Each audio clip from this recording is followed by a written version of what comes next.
Всем привет! В этом видео расскажу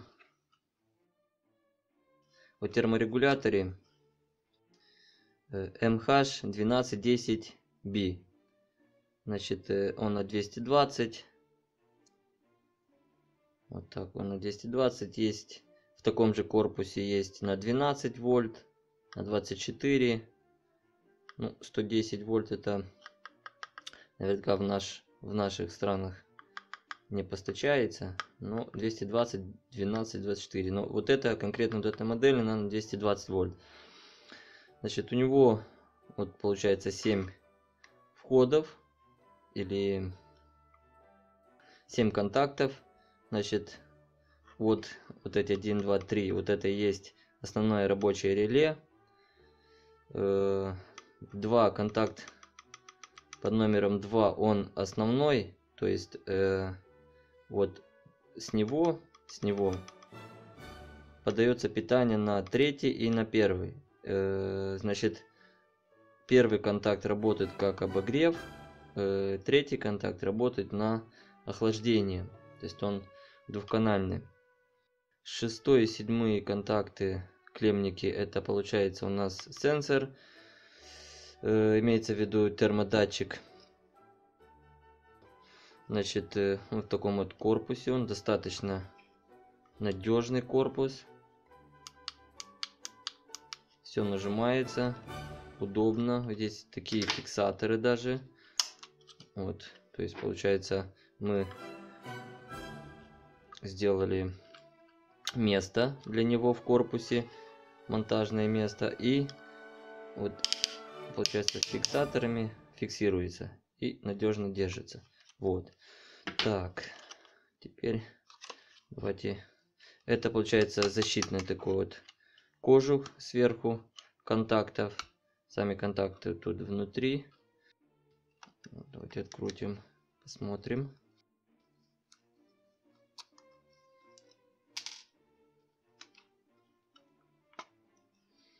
Так, вот так. Вот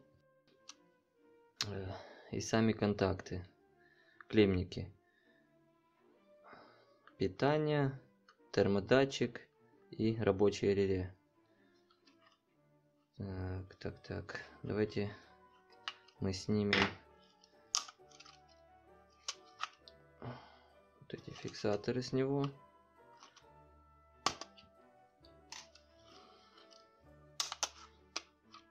Вот.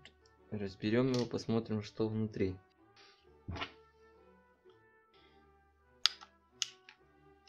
Так. Достаточно легко разбирается. Вот. Ну, что мы тут видим? Ну, во-первых, вот реле рабочее.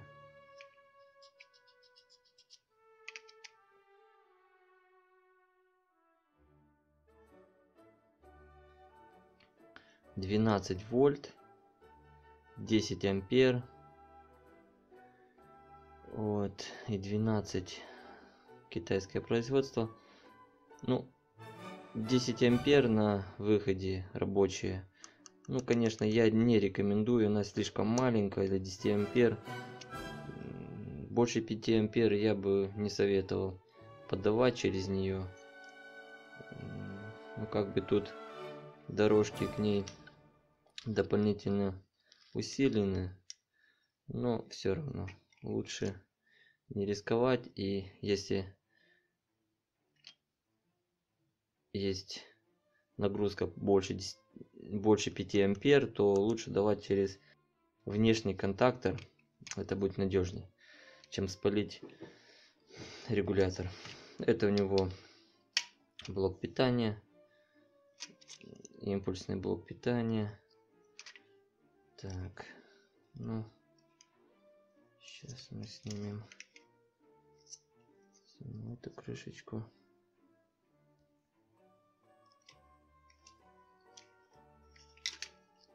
Так. Вот. И, значит, вот этот светодиод загорается, когда он работает в режиме нагрева. Вот этот нижний светодиод загорается, когда он работает в режиме охлаждения. Ну, вот такая вот у него внутренность. В принципе, схема выполнена достаточно качественно, но следы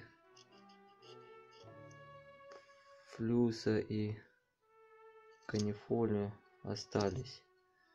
Ну, тут видно, не зачистили как следует. Тут не зачистили. Ну, это, конечно, не влияет на качество работы самого прибора, но ну, достаточно хорошо сделан. За свои деньги стоит. Ладненько, теперь давайте мы его обратно соберем и запустим. Так.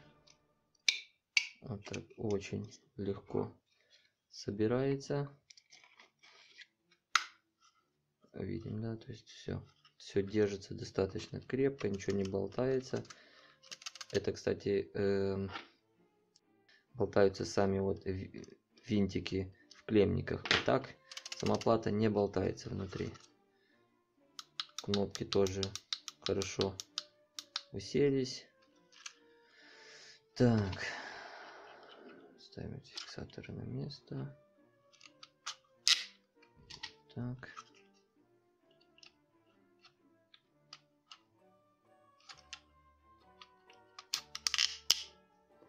Так, вот. Дальше.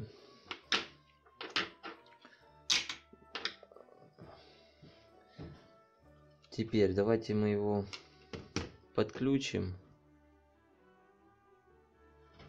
Дадим на него питание. Стенд я себе сделал предварительно, чтобы можно было запустить его. Значит, вот. Начинаем мы с датчика. Вот сам датчик. В принципе, как бы такой надежный датчик.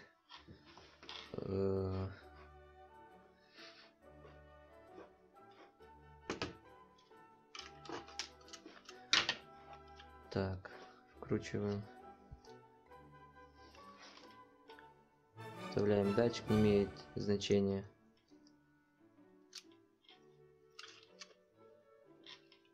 Какой он будет, там синий или красный. То есть неважно. Просто вставляем в 6 и 7 клемник. Сейчас, секунду. Не полностью открутился. Так. Вот так. Ставили. Закручиваем. Ну, естественно, не стоит закручивать на всю силу. Ну, так. В меру.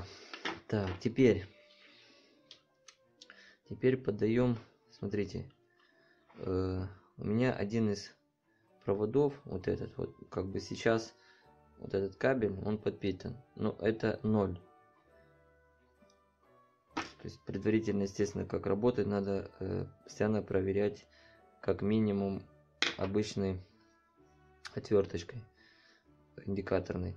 Значит, 0 подаем сразу на него. Это у нас получится вот, подадим 0 в 5-й клемник и закрутим его. Вот так. Так, дальше. Теперь, смотрите. Фаза коричневая у меня идет через автомат. Обязательно при монтаже того же или при сборке инкубатора обязательно фазу пускать через включатель, через автомат или обычный включатель. Вот. Теперь вот эта фаза. Сейчас она отключена, хотя провод уже под напряжением, поэтому как бы вот очень рекомендую всегда по технике безопасности надо пускать фазу через автомат или включатель. Теперь смотрим, как дальше, как я подключаю этот регулятор. Значит, смотрите, с 4 клеммы от питания самого регулятора я подаю вот такую вот перемычку на вот сюда, вот на вторую клемму, на реле, то есть на контакты реле. То есть даем с фазы, берем фазу и кидаем перемычку на контакт реле. Вот так вот. Все это фиксируем болтами. Вот. Теперь тут фиксируем. Еще раз проверяем. Так, еще. Вот так. Все, в принципе. Нет. Нет. Значит, еще немножко надо, потому что тут только аккуратно. Не пережать. Все. Теперь все готово. Так, вот. То есть получается у нас фаза. Мы сразу ее подали сюда на контакты реле. То есть получается у нас фаза получилась вот сюда, вот на второй клемме. Теперь, когда он у нас будет в режиме, обогрева, то есть второй контакт подключится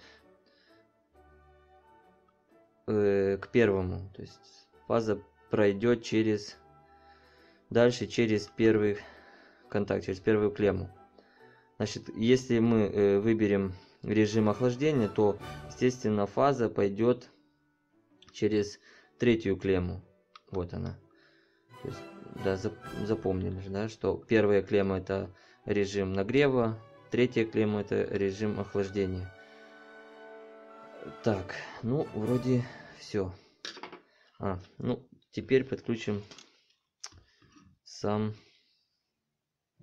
нагреватель. В данном стенде, в данном примере у меня обычная лампа на 60 Вт или даже на 40, на 60 она. Значит, минус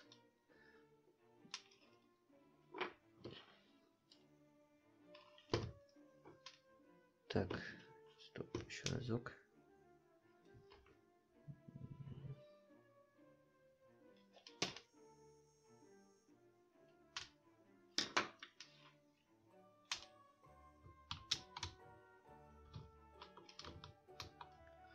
Значит, мы подаем, откручиваем еще разок 0 и подпитаем 0 лампочки прямо с клеммника регулятора, чтобы лишних движений, лишних скруток и соединений не делать. Вот так мы поступим. Вот.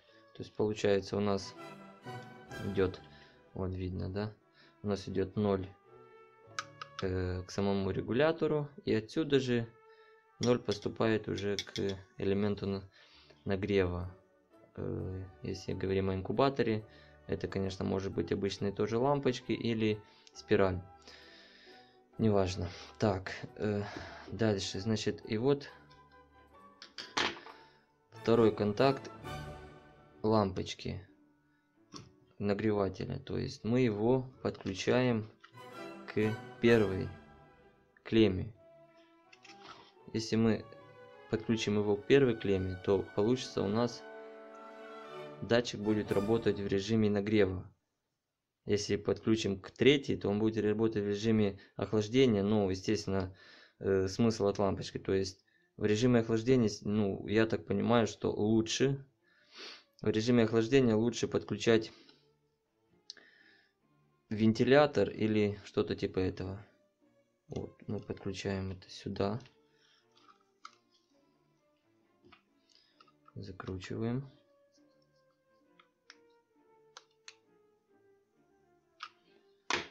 Вот так.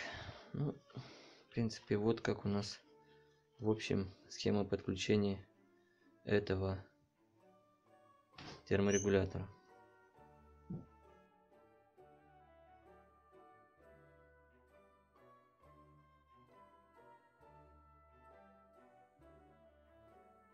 Нагреем его до той температуры, которая нужна в инкубаторе. Вот, у нас поднимается по счету температура 37. Вот пошла 8, выключился. И начало падать. По нашим настройкам оно пойдет до 37 и должен включиться. Вот. И обратно.